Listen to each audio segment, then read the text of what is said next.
Are you confused or curious about all the new mechanics in Fire Emblem 3 Houses? Well, you've come to the right place.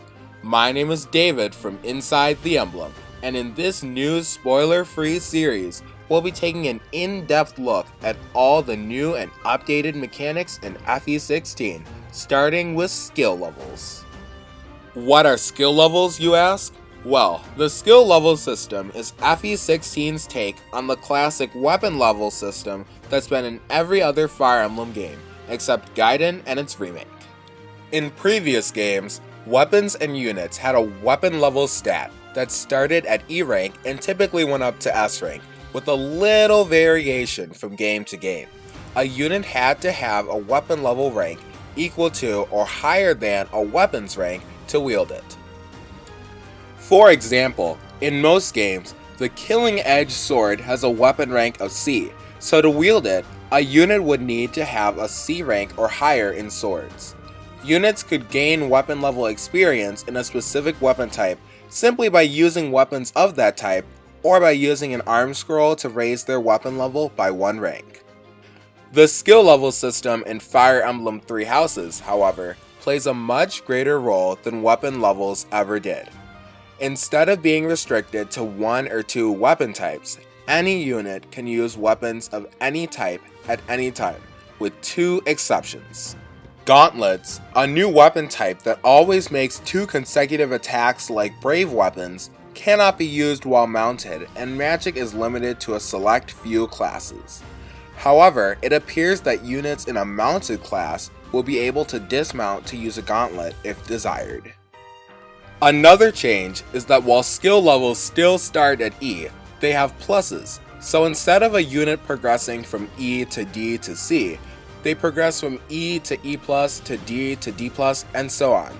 Weapon levels go up to at least A, but it's currently unknown whether they continue to S or S+. Skill levels include more than just physical weapons and magic. They also include heavy armor, riding, flying, and authority. The heavy armor, riding, and flying skills aren't related to wielding weapons, but are instead important for reclassing. Each class has certain skill levels that are recommended to class change into it. The closer your skill levels are to the recommended levels, the more likely it is that you'll pass your reclassing exam. The heavy armored skill will be recommended for all heavy armored classes, the riding skill will be recommended for all horseback classes, and the flying skill will be recommended for all flying classes. On the other hand, the authority skill will determine what battalions a unit can hire to accompany them on the battlefield. Like weapons, battalions have a skill level rank, and a unit will need an authority level equal to or higher than a battalion's level to hire them. Battalions with higher authority ranks will have more endurance and more powerful gambits. If you want more info about the class system, battalions, or gambits, check out my upcoming mechanics guide videos on them. Anyway, another big change is the myriad ways that a unit can gain skill level experience. Just as in most other Fire Emblem games, attacking an enemy with certain weapons grants skill level experience in that weapon type. However, different units gain different amounts of experience depending on whether they are neutral, strong, or weak in that skill. For example, a unit will gain 2 points of skill level experience when they attack with a weapon whose skill they are neutral in, 3 if they are strong in that skill, and only 1 if they are weak in that skill. If a unit is accompanied by a battalion in battle, they will earn skill level experience in authority in addition to the weapon type the unit is using. If a unit uses a gambit, they will not earn skill level experience in their equipped weapon type, but will instead earn double the amount of authority experience. Each class in 3 houses has a specialty and a couple of skills, and if a unit attacks with a weapon or uses a gambit that corresponds to their class's specialty, the unit will gain an additional point or 2 of experience. For example, it will gain sword experience faster as a Myrmidon than as a soldier. If a unit is in a heavily armored, horseback, or flying class, It will gain experience in those respective skills each time it attacks as well. Your units can also gain skill level experience outside of battle. As their professor, you can formulate a lesson plan to help your students improve in skills of your choice. This plan includes instructing your students, setting goals for them, and assigning them to group tasks. You can instruct your students by selecting one of them and choosing a skill. Each time you instruct them, they will gain 4 experience in a skill they are neutral in, 6 in one they're strong in, and only 2 in one they're weak in. If you have professor expertise in the skill you're instructing, they'll gain 2 additional points of experience. The result of an instruction can be good, bad, great, or perfect. If good, your student will get the normal amount of experience. If bad, they'll only get half as much. If great, they'll get 1.5 times as much, and a perfect result will grant double the amount of experience. Instruction can also unlock a student's budding talent. Each student in Fire Emblem 3 Houses has a budding talent in a skill they are initially weak or neutral in that will change into a strength once unlocked. You can unlock them by instructing a student repeatedly in the skill they have a budding talent in, although you won't know which skill they have it in until after you've unlocked it. Budding talent skills will be marked with a triple star icon. Unfortunately, there are limits on how much you can instruct your students at a time. Instructing students expends their motivation, so there is a limit to how many times you can instruct a student before waiting for their motivation to replenish. However, after instructing a student, you can console or criticize them if the instruction was bad, and praise them if it was great or perfect, to replenish some of the motivation lost through instructing. Some students respond differently to criticism, consolation, or praise, so it's important to know your students well enough to understand what response would increase their motivation the most.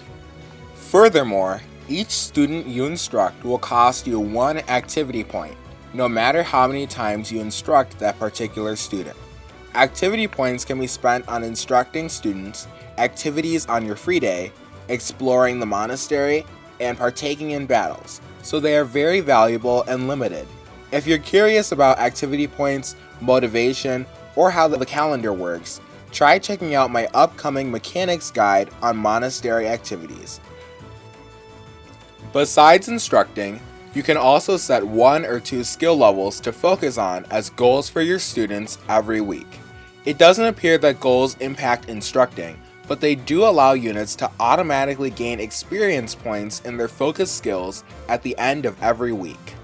It appears that if you choose to have a student focus on 2 skills, they'll earn 28 experience points for a skill they're neutral in, 32 for one they're strong in, and only 24 for one they're weak in. Another thing to note about instruction is that Byleth cannot instruct him or herself. You'll need to seek out other teachers at the monastery to instruct the protagonist at skills they excel in. If you set 1 focus instead of 2, your students will gain 50% more experience in that skill, but 25% less overall. For example, in the Nintendo E3 Treehouse footage, Hubert has 2 focuses and gains 32 experience points in each, while Ferdinand gains 48 experience in his sole focus. It's important to note that these numbers were pulled straight from gameplay footage and may be dependent on what point the players were at during the game or their professor level, which is again a topic for another video. Anyway, you can also choose to send 2 students on group tasks once a week to gain experience in the heavy armor, riding, and flying skills. They will both gain 8 experience if neutral in the skill, and slightly more or less if strong or weak in it. Also, they'll likely gain more experience if the 2 people you send on the group task have supported each other. You can also hold seminars on weekends, which will be led by you or another instructor of your choice. Each instructor will lead a seminar on the 2 skills they are experienced in, so make sure you pick one that corresponds to what you or your students need to learn. None of the currently known seminars teach riding, heavy armor, or flying skills, so it appears as though seminars will only improve your weapon, magic, and authority skills. Finally, some free day activities around the monastery will also grant skill level experience. For example, you and 2 of your students can participate in choir practice to increase your faith skill level as well as the protagonist's authority skill level. So now that you know all the ways you can earn skill level experience, you might be wondering what it's good for besides letting you wield stronger weapons and reclassing. Well, increasing skill levels allows you to learn new and more powerful spells, combat arts, and abilities. You see, magic, combat arts, and abilities, which replaced the skill system of previous games, work differently in 3 houses. Tomes and staves no longer exist, with faith and reason magic taking their place. You can learn healing and combat spells when you reclass into a magic class, or when you increase your skill levels in reason or faith magic. As your skill levels increase, you'll learn more powerful spells and the number of uses per map of your weaker spells will increase. Increasing skill levels will also allow you to learn new combat arts, which are no longer tied to specific weapons like in Fire Emblem Echoes and can now be equipped before battles. Finally, units can learn skill level abilities from increasing skill levels, most of which give small bonuses when using the corresponding weapon type, or in the case of the authority skill, increase the effect of gambits. For example, upon reaching a B rank in lances, a unit will learn the Sword Breaker ability, which grants 20 hit and avoid when the unit is equipped with a lance and the enemy is equipped with a sword. For more information on combat arts or abilities, check out my mechanic guides videos coming up in the future. Phew, that was a lot to go through. Fire Emblem 3 Houses easily has some of the deepest mechanics in the series.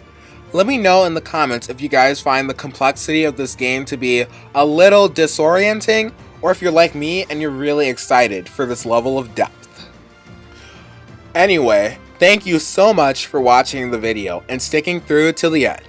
If you guys like this video, consider giving it a like, subscribing, and hitting that notification bell for more mechanic guides like this one, or Fire Emblem content in general. If you didn't like it, leave me a dislike and consider telling me why in the comments below. I'm new to YouTube, so any constructive criticism will be helpful. This is David from Inside the Emblem signing out. Bye!